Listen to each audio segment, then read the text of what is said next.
श्री महालक्ष्मी महासरस्वती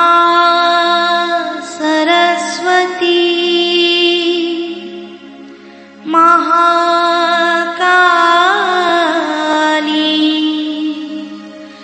त्रिगुणात्मिका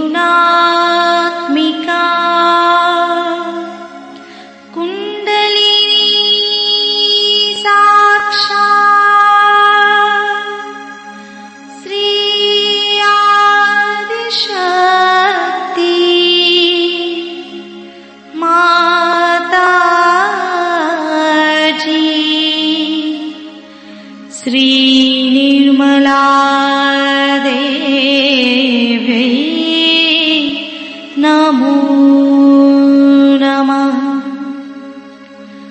ॐ त्वमेव साक्षात् श्री कल्की साक्षात् श्री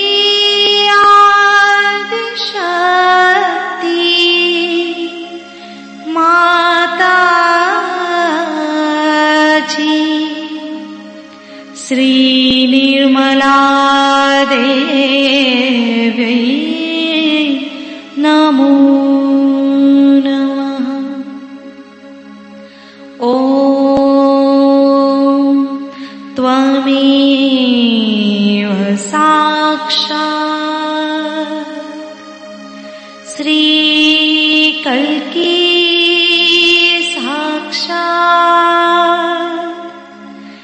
श्री सहस्रार स्वामिनी मोक्ष प्रदायिनी माताजी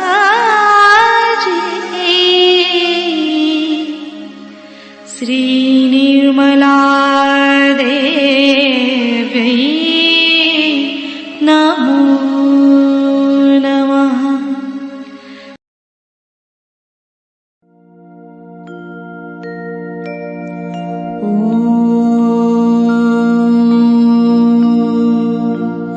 तमेव साक्षात् श्री गणेश साक्षात् श्री आदिशक्ति माताजी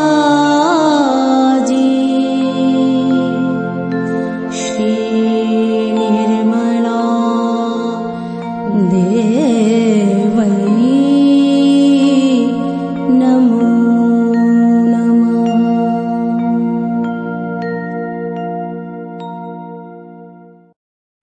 जय श्री माता जी। दोनों हाथ माँ के सामने हृदय में श्री माता जी की छवि को नमन करेंगे। संपूर्ण चित्त बीचों बीच हृदय में माँ की छवि को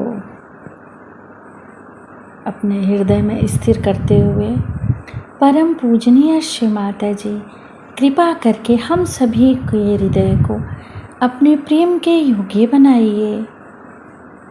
श्री माता जी हम सभी आपसे बहुत प्रेम करते हैं, हम सभी के हृदय में आइए। हृदय में माँ को देखते हुए, श्री माता जी को देखते हुए, श्री माता जी हमारे इस हृदय को और भी पवित्र बनाइए श्री माता जी, ताकि आप यहाँ आ सकें।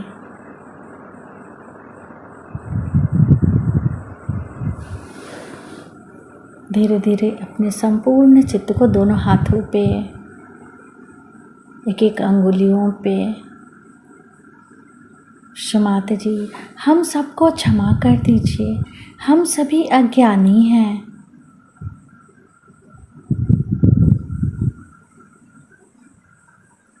धीरे धीरे अपने संपूर्ण चित्त को लेफ्ट नाभि पे लिफ्ट नाभि पर क्षमाते जी से प्रार्थना। क्षमाते जी, आपकी परम कृपा में हम शांत हैं, संतुष्ट हैं और उदार भी हैं। बाएं नाभि पर पूरा चित्त स्थिर करते हुए क्षमाते जी, हमारे बाएं नाभि में श्री गृहलक्ष्मी तत्व जागृत कीजिए। मंत्र ओम त्वमेव साक्षात श्री गृहलक्ष्मी साक्षात श्री आदि शक्ति माता जी श्री निर्मला देव्यै नमो नमः। क्षमाते जी, आपकी परम कृपा में हम शांत हैं, संतुष्ट हैं और उदार भी हैं। कृपा करके हमारे बाएं नाभि में अपना संपूर्ण चित्त आशीर्वादित कीजिए।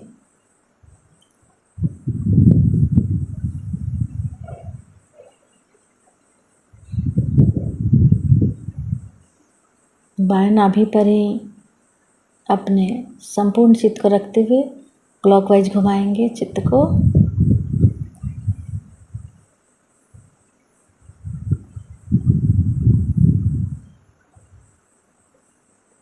माता जी, आप ही तो श्री गृहलक्ष्मी भी हैं।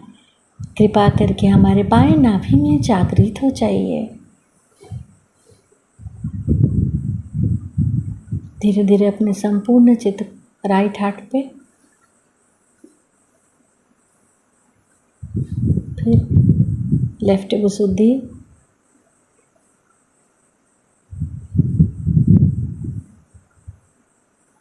लेफ्ट आज्ञा, सहस्त्रार। सहस्त्रार पर माँ से प्रार्थना। क्षमाते जी, हम आपकी अमृतवाणी को सुन सके ऐसी कृपा कीजिए।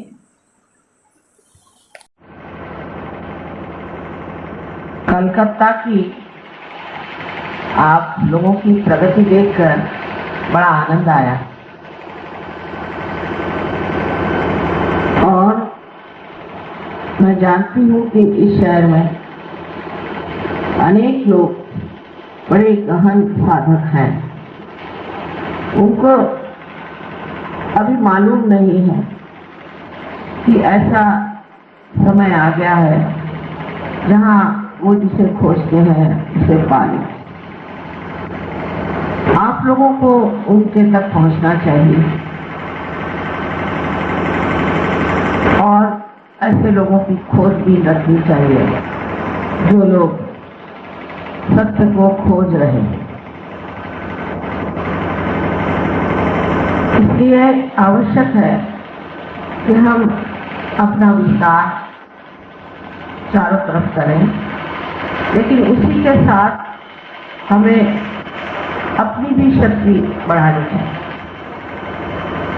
अपना भी जीवन परिवर्तित करना चाहिए, अपने जीवन को भी एक अटूट ज्योति जैसे प्रज्वलित करना चाहिए। इसे लोग देख करके पहचानेंगे कि ये कोई विशेष व्यक्ति, इस व्यक्ति में कोई न कोई विशेष बात है। इतना ही नहीं, किंतु जब आप अपनी शक्ति का उपयोग करेंगे तो लोग यही समझेंगे कि ये लोग सिर्फ बातें नहीं करते हैं, किंतु जो कुछ कहते हैं वो कर भी सकते हैं। इस पर मैं ये कहूँगी कि ध्यान धारणा करना बहुत जरूरी है। कलकत्ता भी एक बड़ा व्यस्त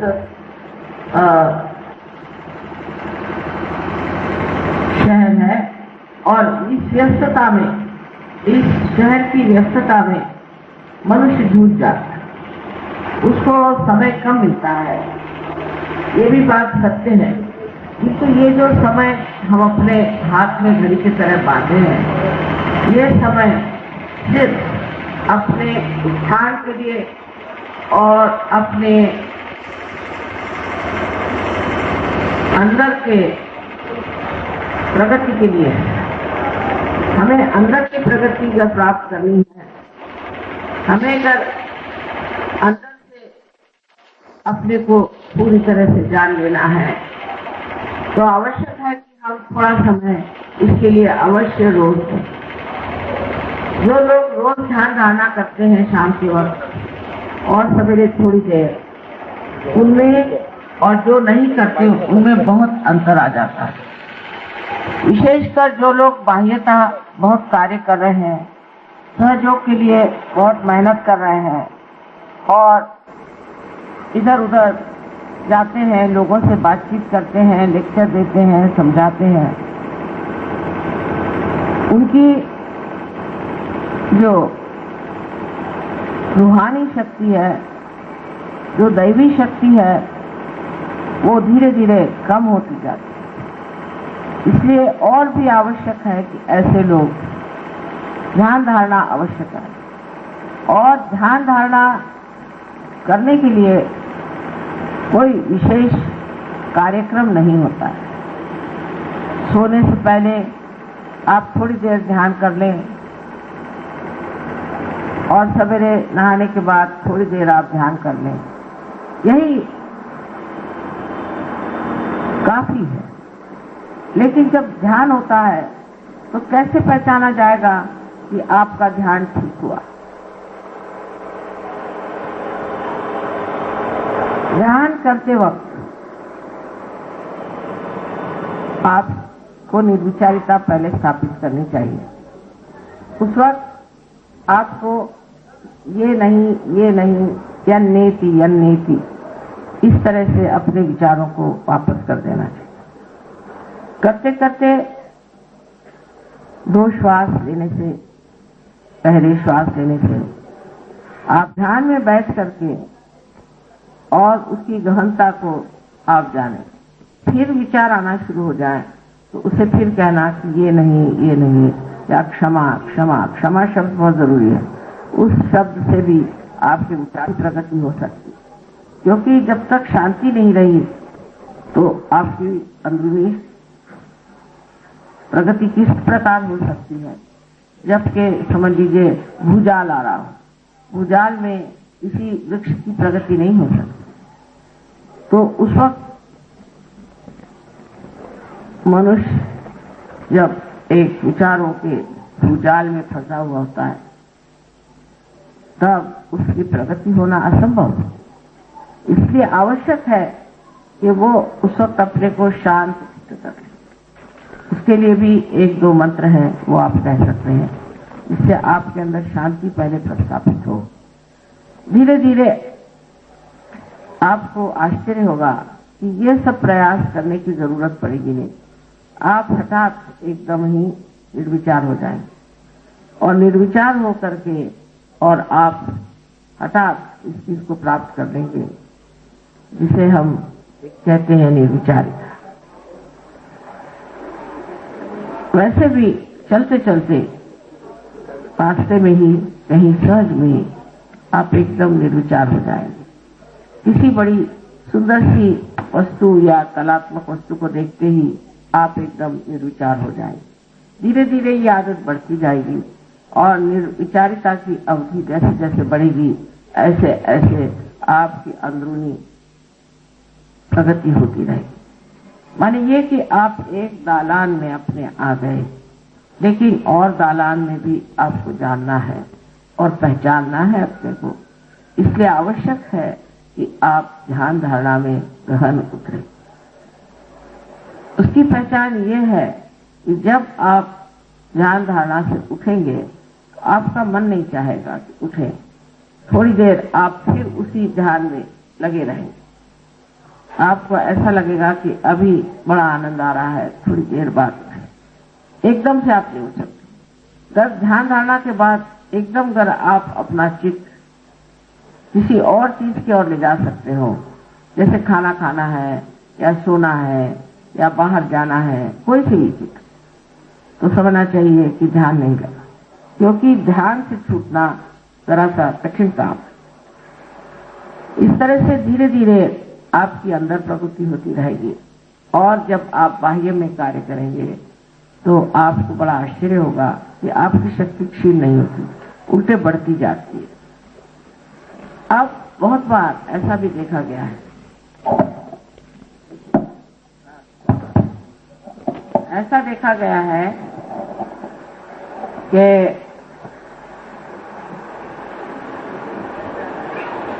लोग फौरन उसी वक्त पार होने के बाद ही दूसरों को जागृति देना शुरू,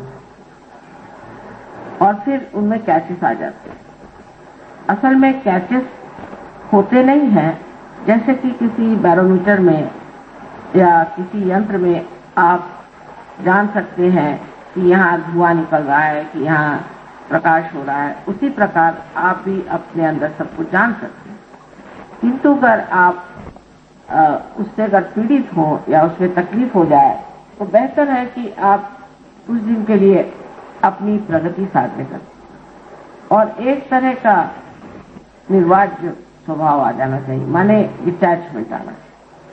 फिर आपको पकड़ नहीं आती। आप कितने भी लोगों पे हाथ चलाएं, कितनों को भी जागरूक भी कुछ भी कार्य करें, कितनी भी बीमारियां ठीक करें, आपके अंदर उसका कोई असर नहीं आए। पर यह दशा आए बगैर ही अगर आप लोगों पर हाथ लगाने लगे तो बड़ी मुश्किल हो जाएगी। दूसरी बात यह है कि आप लोग पार हो गए और आपकी एक स्थिति आ गई, आप बहुत ऊंची स्थिति में आ गए, बड़ी कठिनाई से ये बात होती है। तो आपको ऐसे लोग मिलेंगे जो अभी अभी सहयोग में आए हैं, वो समझ लेना चाहिए कि अभी आए हैं और उन पे कोई भी आक्रामक बात नहीं करनी चाहिए। अपने प्रेम से, बड़े जतन से संभाल करके, हो सके तो कुछ खिलाने पिलाने की भी व्यवस्था करिए, इससे वो लोग आपको इतना भयंकर न समझे, क्योंकि साधु संत लोग तो हाथ में डंडा ही लेके बैठते हैं। उस प्रकार नहीं होना चाहिए। होना चाहिए इस तरह से कि वो अपने को ये सोचे कि हम ऐसी स्थिति में आ गए जहाँ सब हमारे बिल्कुल भाई बहन आप इष्ट हैं, और उससे ही उन लोग जम सकते हैं। और अधिकतर मैंने देखा है कि एक आध दो आदमी ऐसे आ जाते हैं सहयोग में कि जो लोगों को बहुत ज्यादा डिसिप्लिन सिखाए, यहाँ नहीं खड़े हो, वहां नहीं खड़े हो, ऐसा नहीं करने का, वैसा नहीं करने का। खास सहयोग में डिसिप्लिन कोई नहीं, क्योंकि आपकी आत्मा इतनी प्रकाशवान है कि उसके प्रकाश में धीरे धीरे आप स्वयं ही अपने को देखते हैं कि मुझ में ये बड़ा ईगो था और मैं इस तरह से करता था, मेरे में ये गलतियां थी, ये था, और धीरे धीरे आप अपने ऊपर हंसने लग जाते हैं। आप सोचते हैं कि अरे कितना पागल था मैं, क्या ये इतना बड़ा यहाँ आनंद का सागर पड़ा था, इसको छोड़ के मैं कहाँ फंसा हुआ। तो धीरे धीरे आपने जैसे अपनी प्रगति को प्राप्त किया, ऐसे वो लोग भी अपने प्रगति को प्राप्त धीरे धीरे कर लेंगे। लेकिन इससे कोई डिसिप्लिन आत्मा का क्या होगा?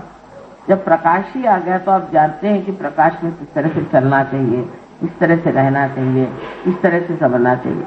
और ये प्रकाश आपके व्यवहार पर भी पड़ता है और दूसरों के व्यवहार पर। अधिक आप अपने को जैसे देखते हैं, जैसे कोई प्रतिबिंब सा होता है। आप देखते हैं मुझ में ये खराबी है, वो खराबी है, तो बेकार चीजें से फेंक देना चाहिए। समझ लीजिए अगर इस साड़ी में कहीं अगर दाग लगा है और हमें दिखाई नहीं देता तो हम मानेंगे ही नहीं, पर जैसे ही हमें दिखाई देगा हम चाहेंगे कि इसे साफ कर डालें। इसी प्रकार ये जो देखना मात्र है, इसकी व्यवस्था होनी चाहिए। सहयोग में एक स्थिति जिसे हम कहते हैं साक्षी स्वरूपत्व प्राप्त होता है। साक्षी स्वरूपत्व में ये बात है कि आप किसी चीज की ओर देखते मात्र, उसके बारे में सोचते ही नहीं। कोई भी आपके अंदर उसकी रिएक्शन, प्रतिक्रिया नहीं आने देती। जैसे कि अब हम आए, यहाँ हमने देखा बड़ा सुंदर सब सजावट है, बड़ी सजावट है, अब इसे देखते मात्र रह गए। तो जिसने इसे बनाया, जिसने इसे सजाया, उसने जो अपना प्रेम और जो इसमें आनंद डाला है, वो पूरा निराकार आनंद जो कि साकार यहाँ हो गया, फिर से निराकार बन करके, और आपको ऐसा लगेगा कि जैसे कोई गंगा आपके सर से बह रही आनंद, एकदम उसे देखते ही आप प्लावित हो जाए। तो निरंजन देखना, निरंजन देखना माने ये कि किसी चीज की ओर देख करके उससे कोई सी भी प्रतिक्रिया न होना, बगैर किसी प्रतिक्रिया के उसे देखना मात्र, ये सबसे बड़ी आनंददायी चेष्टा है। इससे बढ़ के और कोई आनंददायी चेष्टा नहीं कि आप में कोई भी उसके प्रति लालसा नहीं हो। अच्छा, जैसे समझ लीजिए अब एक यहाँ कारपेट बिछा है, बहुत अच्छा बिछा है, और हमारे इसके प्रति एक हम कोई क्रिया करें तो हम ये सोच सकते हैं कि भाई ये अगर मेरा है तो चिंता हो जाए कि कहीं जल न जाए, ये न हो वो न हो। अच्छा, मेरा नहीं नसीब, क्योंकि उससे आधी तो आपकी परेशानी दूर हो जाएगी कि मेरा तो है नहीं, जिसका होगा वो देखे। अच्छा, अब अगर दूसरे का है तो उसको देखने पर भी आपको लगेगा कि ये कितने का होगा, कितने का खरीदा होगा, इनके पास कहाँ से इतना पैसा आया, ये हुआ वो हुआ, ऐसी बातें भी आ सकती। और उससे आगे ऐसी भी बातें आ सकती कि अगर मैं लेना चाहूँ तो कहाँ से लूंगा, तो विचार ही आते रहेंगे। तो विचार पहाड़ के जैसे बीच में आ जाए तो इसका जो आनंद था, जिसने बनाया उसका आनंद तो आपको मिला ही। इसलिए निर्विचारिता में आने पे जैसे कि कोई सरोवर एकदम शांत, उसमें एक भी लहर न हो, कोई लहर न हो, कोई तरंग न हो, ऐसे शांत अपना मन हो जाए, और उस शांत मन में, उस सरोवर में जितना उसके चारों तरफ बना हुआ निसर्ग, सुंदर निसर्ग है, जो कुछ भी सुंदरता है वो सारी उसमें पूरी की तरह झांक, पूरी की पूरी झांके, उसमें पूरी की पूरी प्रतिबिंबित हो और दिखाई दे, ऐसा ही आपका मन हो जाए।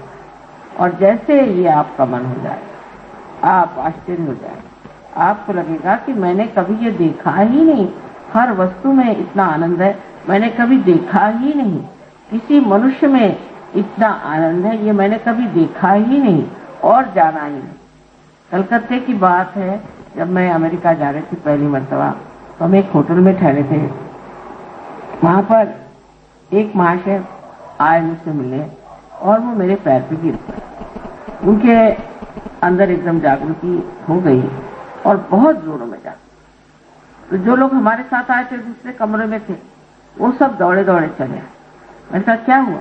अरे पता नहीं, इतने जोर की चैतन्य की लहरियां आई कि हमने कहा पता नहीं माँ के कमरे में क्या हो रहा है।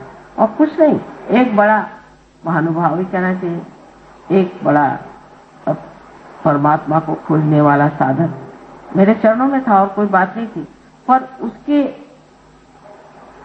जो कुछ भी क्रिया हुई अंदर में, जो कुछ भी उसके साथ घटित हुआ, वो इन सब को एकदम हलचल सी लगी।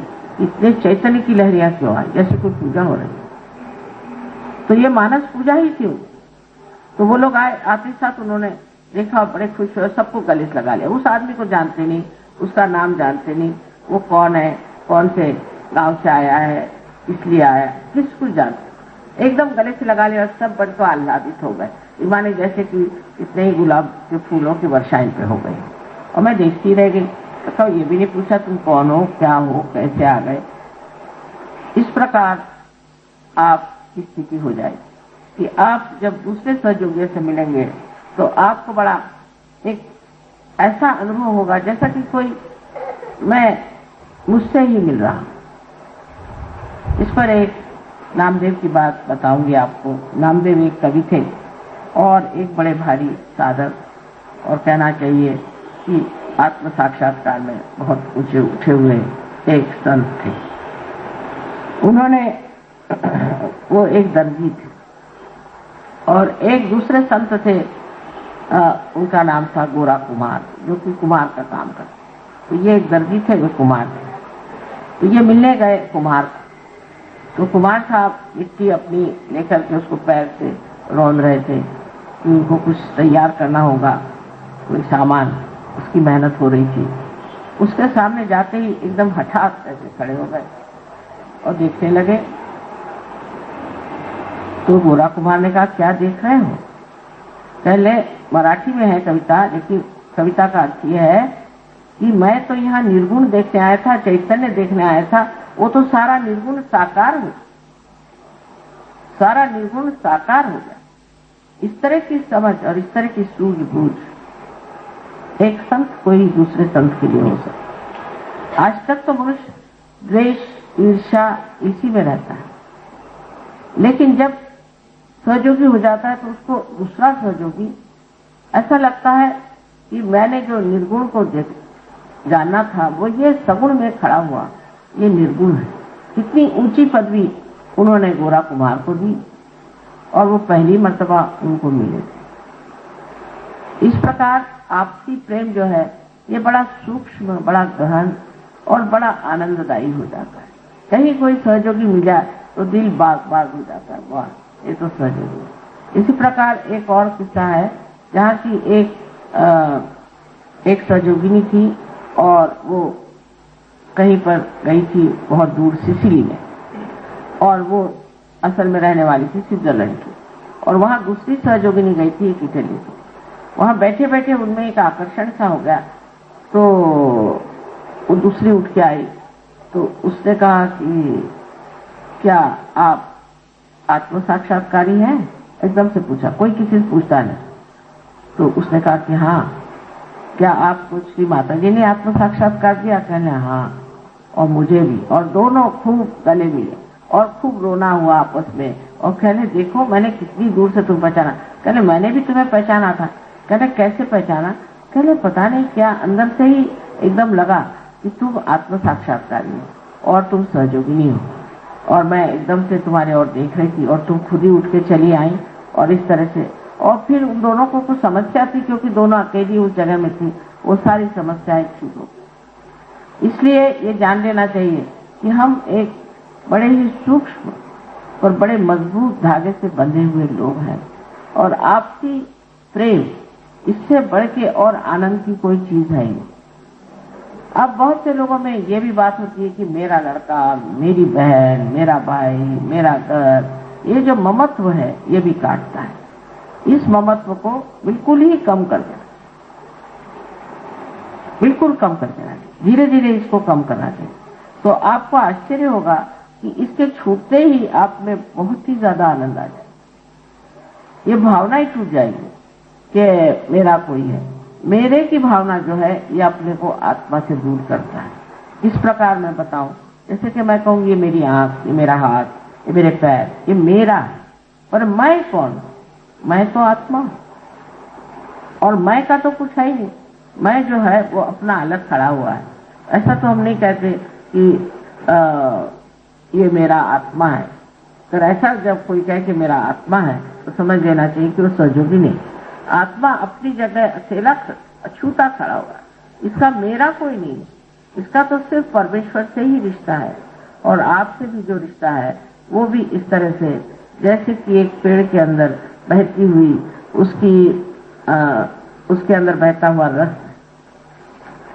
पेड़ के अंदर बहता हुआ रस हर जगह जाता है, हर जगह उस रस से प्लावित करता है, पत्तियों को देगा, पेड़ को देगा, और ऊपर जाकर के फिर उसकी जो शाखाएं हैं उन्हें देगा।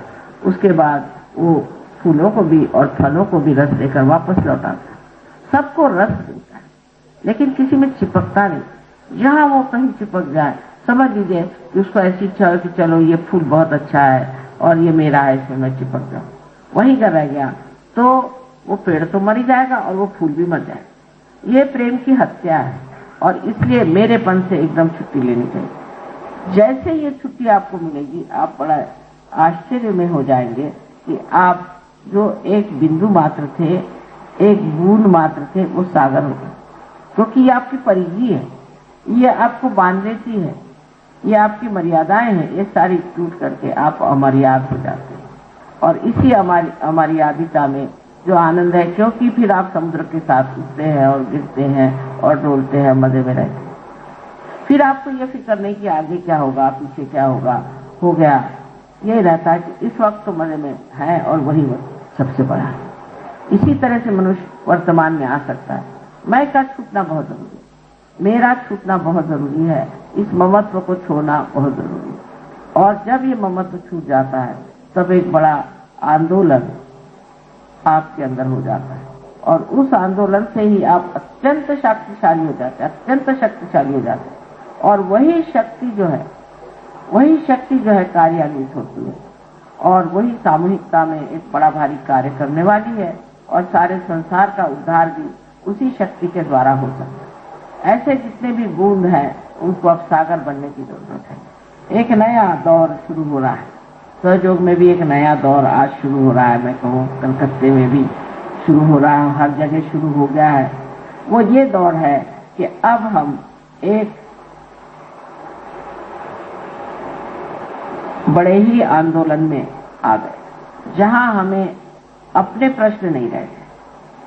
अब हमारे लिए हमारे अपने प्रश्न नहीं रह गए, पर सबके प्रश्न हमारे प्रश्न हो, सारे संसार के प्रश्न हमारे हो। और इसके लिए एक प्रगल्भता चाहिए, एक बड़प्पन चाहिए, एक ऊंचाई चाहिए, जिससे कि आप सारे प्रश्नों को ठीक से देख सकें और उसका हल दे सकें। अब इसकी जिम्मेदारी सब आप लोगों पर है, आप लोगों पर है। ये समझ लीजिए कि सारे सहयोगियों की जिम्मेदारी बहुत ज्यादा है। यही नहीं कि आप खुद सहयोग से लाभ उठाएं, उसका फायदा उठाएं, उसमें रजें, उसमें मजाक करें, ये सिर्फ नहीं है।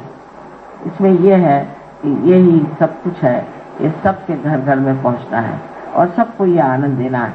और अगर ये कार्य करते वक्त आप लोगों ने किसी तरह से कमजोरी दिखाई या किसी तरह से ढिलाई की, तो आप इसके लिए जिम्मेदार हो जाएंगे और ये बात बहुत गलत हो जाएगी। इसलिए सहयोग में पनपे हुए लोगों को चाहिए वृक्ष की तरह खड़े हो जाए।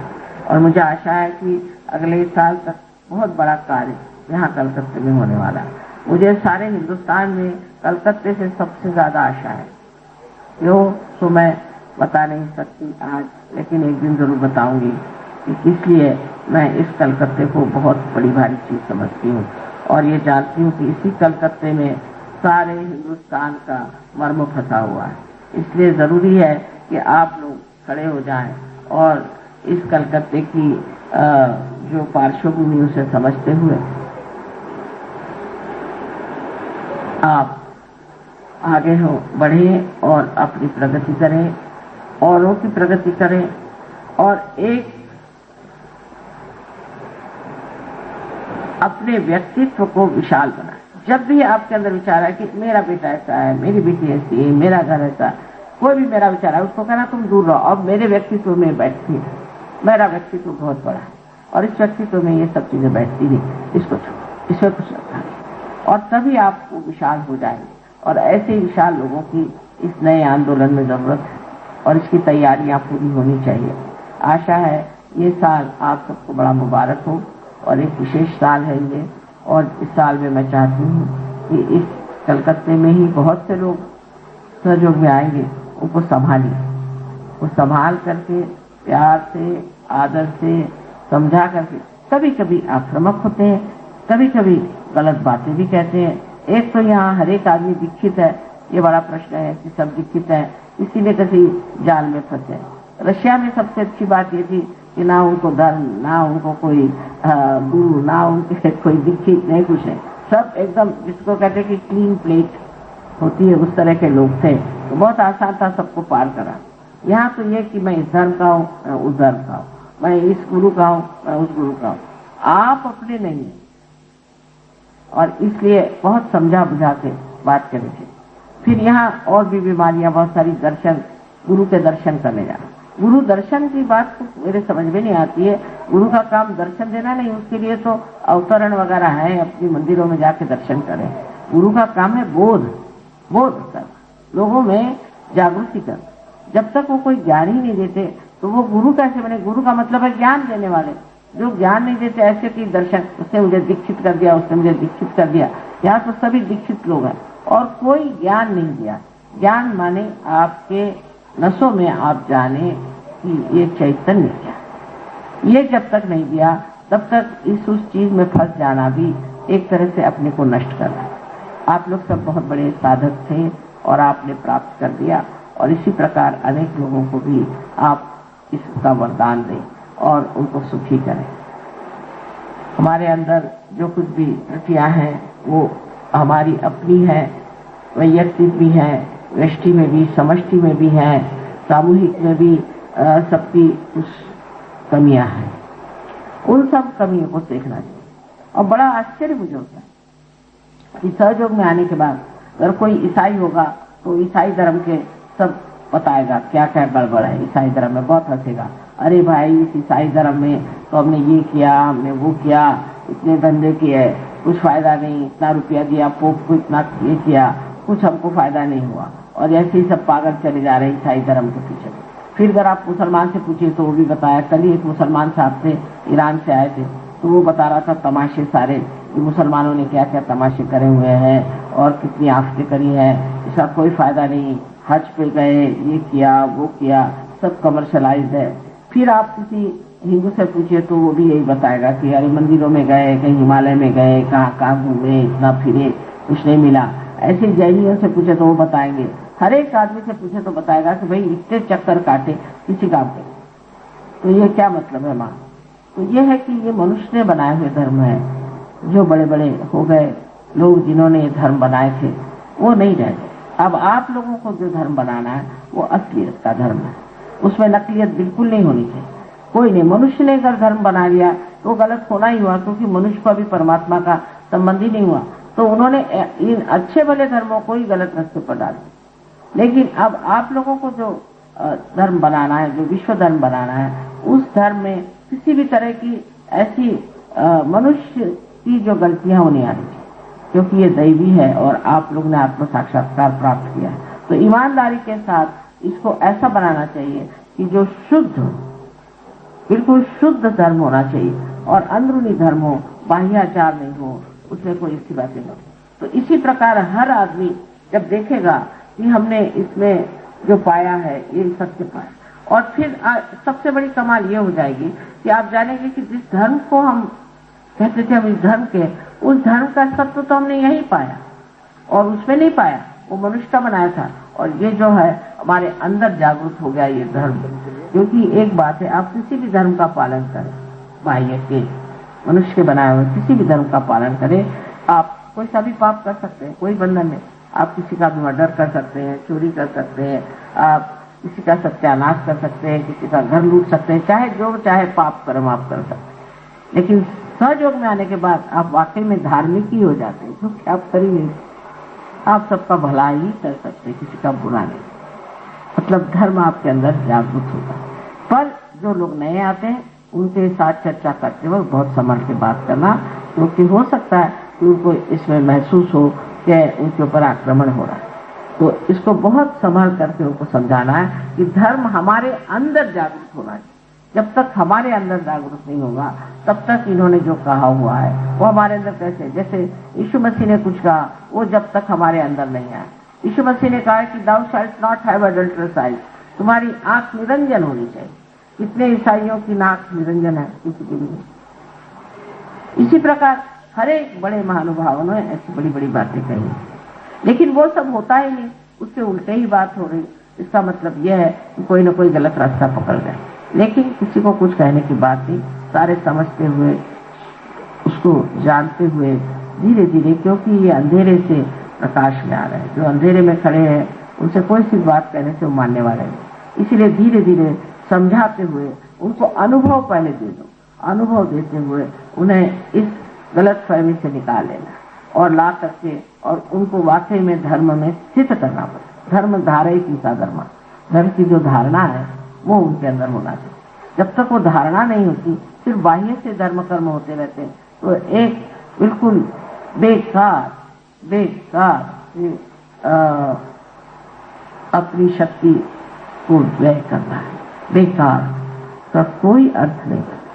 और इसीलिए बहुत से लोग कहते हैं कि ये धर्म वर्ण सब पाखंड है, भगवान सब झूठ है। सो बात नहीं, सब सत्य है, लेकिन सत्य के मार्ग पे चलने वालों को ही वो मिल सकता है। और जो जिस जगह से भी आ जाए उन सबको स्वीकार करना चाहिए, क्योंकि इनमें से बहुत से लोग ऐसे हैं कि वाकई वो सत्य को खोज रहे हैं। हालांकि वो सोचते हैं कि यही ठीक है, पर वो अंदर से जानते हैं इससे भी परे कोई चीज है जिससे प्रकाश मिलने वाला है। इसलिए एक तरह से आपने ये प्राप्त कर लिया कि हमें ज्योत मिल गई। अब ज्योत का कार्य क्या होता है? ज्योत जब तक जली नहीं तब तक सब काम होता है कि इसको सफाई करो, इसको ये करो, ठीक करो। जब जल गई उसका कार्य होता है प्रकाश से। तो अब आपका कार्य क्या है कि सबको आप प्रकाश दें। जिस प्रकाश को आपने प्राप्त किया वही आपको सबको देना चाहिए, और पूर्ण आत्मविश्वास के साथ, कोई घबराने की बात बिल्कुल नहीं। हमने देखा है कि छोटे बच्चे बड़े आत्मविश्वासी होते हैं और उनका आत्मविश्वास इतना जबरदस्त होता है कि वो किसी परवाह नहीं करते। उनको जो ठीक लगता है वो कहते हैं यही ठीक बात है, यही मैं करूँगा। लेकिन जब हम लोग बड़े हो जाते हैं तब जरूर दिमाग में और चीजें भरी रहती हैं, वो निकलना मुश्किल होता है और से संस्कार बहुत सारे होते हैं। तो सिर्फ ये बात समझ लेनी चाहिए कि हमें एक बहुत सूझबूझ के साथ, समझदारी के साथ एक प्रगल्भता के साथ, जिसको मैच्योरिटी होनी चाहिए, इससे बड़प्पन लेकर सबके साथ व्यवहार करें, बड़प्पन लेकर। ये नहीं होना चाहिए कि हम ये ऐसे सोचें कि हमें इन्हें ठीक करना है, लेकिन एक बड़प्पन के नाते, एक पिता माता की दृष्टि से समझ लीजिए, आपको सबसे बातचीत करनी चाहिए और प्यार दिखाना चाहिए। सबसे बड़ी चीज ये है कि ये प्यार ही की शक्ति है और इसी को प्राप्त करना है। आप सबको अनंत आशीर्वाद। शक्ति की पूजा, आज तक आदिशक्ति की पूजा हुई नहीं, तो कलकत्ते में सोच रहे हैं कि आज आदिशक्ति की पूजा की जाए।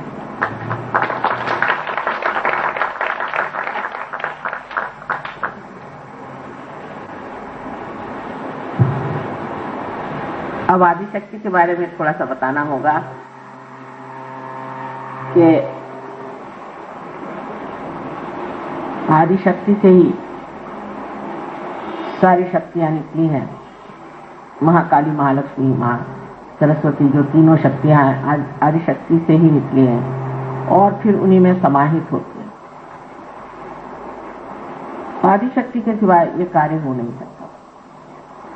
ये कार्य सिर्फ आदिशक्ति ही कर सकती है, कारण सारे चक्रों में उनका प्रभुत्व है और वही है कि जो हर तरह के चक्रों के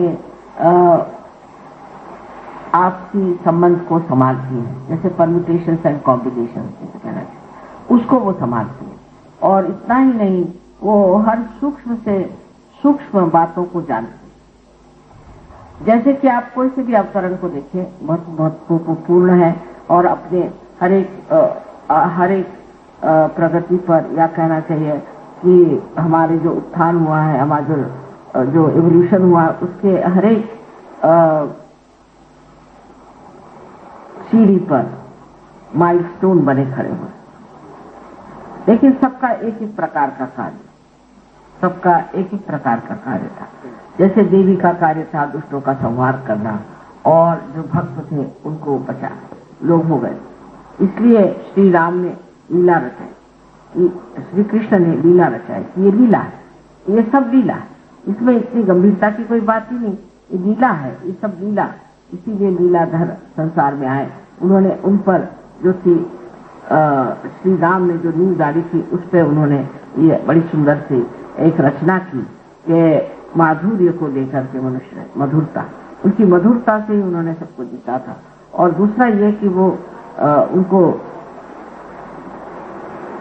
जो टेढ़ी खीर थी, जो खीर थी उसको निकाल नहीं सकते, तो कहते थे कि पूरी टेढ़ी करनी चाहिए। इस प्रकार उन्होंने थोड़ा सा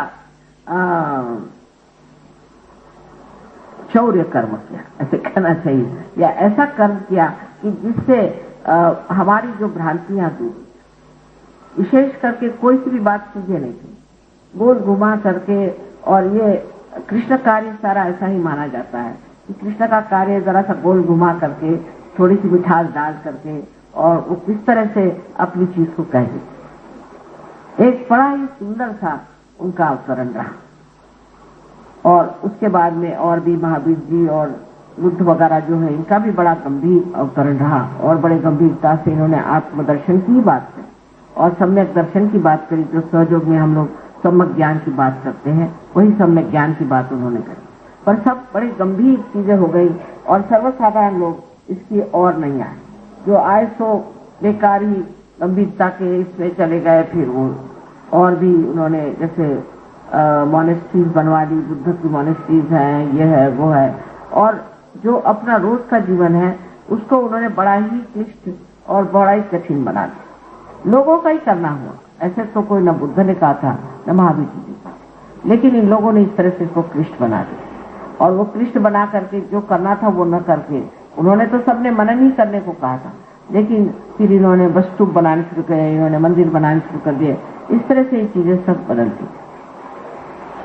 अब मानव जाति में जब तक आत्म साक्षात्कार नहीं होता, तब तक उसका ज्यादा देर तक सीधा चलना नहीं होता। ईसा मसीह के बाद भी नास्तिक लोग आए, जिन्होंने जो आप ही जैसे समझना चाहिए जिन्होंने प्राप्त किया था, लेकिन उसके बाद जो लोग आए वो सब सर्वसाधारण लोग आए। तो उन्होंने फिर ये पॉल किए, कहने से जो कुछ भी धर्म की रचना करी उसकी वजह से सारी गड़बड़ियां। इस प्रकार हर एक धर्म में इस तरह से गड़बड़ियां होती गई और इसलिए आप देखते हैं कि धर्म जो है बड़ा कठिन और बहुत ही अगम सा बन गया और लोग सोचने लगे कि इससे अच्छा ये है कि बस आप भजन गाओ या कुछ गाना करो, मंदिर में जाके दर्शन करो, यही सब कुछ है, इससे आगे कुछ होने वाला नहीं। और यहाँ तक कि आजकल के आधुनिक काल के बहुत से लोगों ने भी कुंडलिनी के बारे में गलत सलत लिख दिया। अब प्रश्न ये था कि मनुष्य को इस तरह से ये बताया जाए कि परमात्मा है और सत्य है, वो आत्मा स्वरूप है, इसलिए फिर आदिशक्ति का अवतरण जरूरी है। आदिशक्ति ही ये कार्य कर सकती है क्योंकि वो सारे चक्रों को जानती है, सारे चक्रों का कार्य जानती है और वो मानव जाति में आकर मानव जाति जैसे ही बन करके उसको मानवीय अवतरण लेना, इससे वो समझे कि इनके अंदर क्या क्या दोष है और फिर वो दोष निकालने के लिए क्या करना चाहिए। कुंडलिनी का जागरण इन दोषों के रहते हुए भी कैसे हो जाए, कैसे ब्रह्म नाड़ी में से ही कुंडलिनी को अंदर से थोड़े प्रकाश में देखे, देखते देखते स्वयं ही समझ जाए, फिर उसको अपने ही और दृष्टि करके देख करके वो उसको ये शक्ति आ जाए कि वो उसे ठीक करे। ये कार्य ऐसा था कि इसमें सभी देवी देवताओं का, सभी अवतरणों का और सभी महान पुरुषों का सबका ही आना जरूरी था। उसी शरीर में धारणा कर करके और इस संसार में अवतरण आना जरूरी और इसीलिए अवतरण हुआ है कि सारे संसार का उत्थान होना है। जिस परमात्मा ने ये सृष्टि बनाई है, इसने ये सारा संसार रचा है, वो कभी नहीं चाहेंगे कि ये संसार मनुष्य के हाथों बर्बाद हो और इसलिए ये कार्य अत्यंत विशाल है। इसमें ये नहीं कि हम कहें कि अच्छा चलो सुदर्शन चक्र लेके सबकी गर्दनें काट के फिरो, या ये नहीं हो सकता कि आप क्रॉस पे चढ़ जाएं, या ये नहीं हो सकता कि हम मनन पे बातें करके चले जाएं।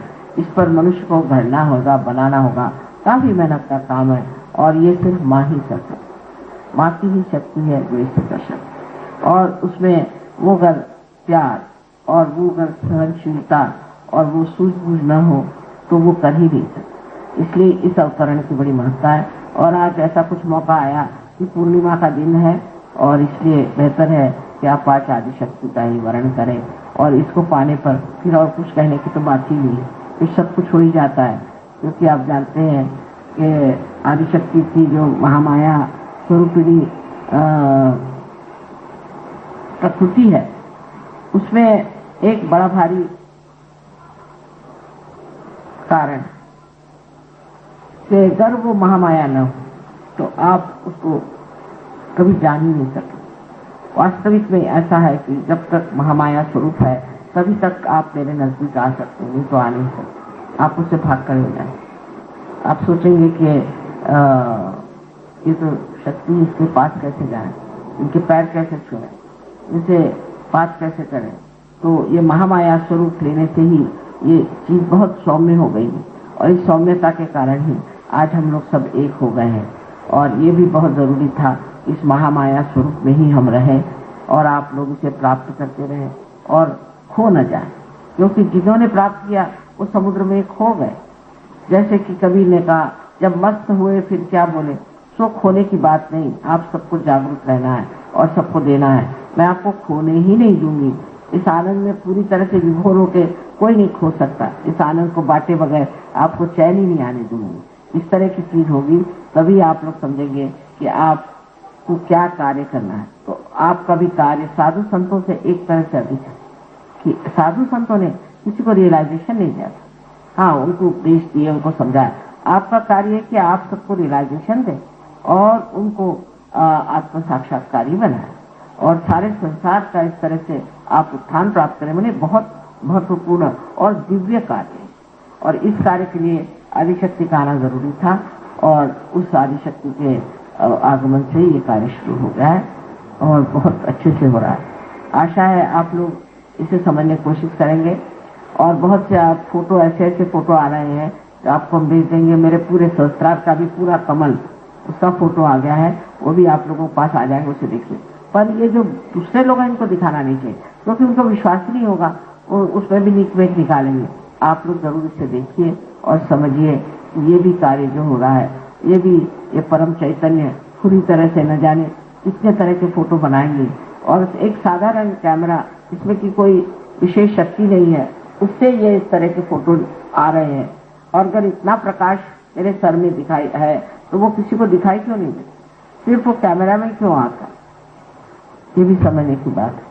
आप लोगों के लिए तो मैं महामाया ही हूँ, और कैमरा के लिए शायद नहीं है। वो लोग मुझे पहचानते हैं, कैमरा के अंदर की जो अणुरेणु है वो मुझे जानते हैं, वो बराबर चीज को पकड़े हुए हैं। आपको ये कहना है कि आपको परमात्मा ने स्वतंत्रता दी है। इस जड़ वस्तुओं को स्वतंत्रता नहीं, वो तो परमात्मा के ही आज्ञा से चलते हैं, और पशुओं को भी नहीं है, वो भी उन्हीं की आज्ञा में रहते हैं। लेकिन आपको स्वतंत्रता दी है, उस स्वतंत्रता में किसी भी तरह की बाधा ना आए, इसीलिए महामाया स्वरूप है। इससे आपको कोई प्रॉब्लम ना हो। आपकी स्वतंत्रता में ये न लगे कि ये कौन होती है, ये कौन है। तो आप ही जैसे हम हैं, बिल्कुल हर तरह से, और पूरी तरह से आप देखिएगा कि हमें कोई ऐसी विशेष बात आप नहीं पाइएगा। सर्वसाधारण आप ही लोगों जैसे हमारा सारा व्यवहार है। और आज के दिन बड़ा अच्छा है कि आज आदिशक्ति का ही हमने आचरण किया है, और आशा है कि आज की पूजा आप लोगों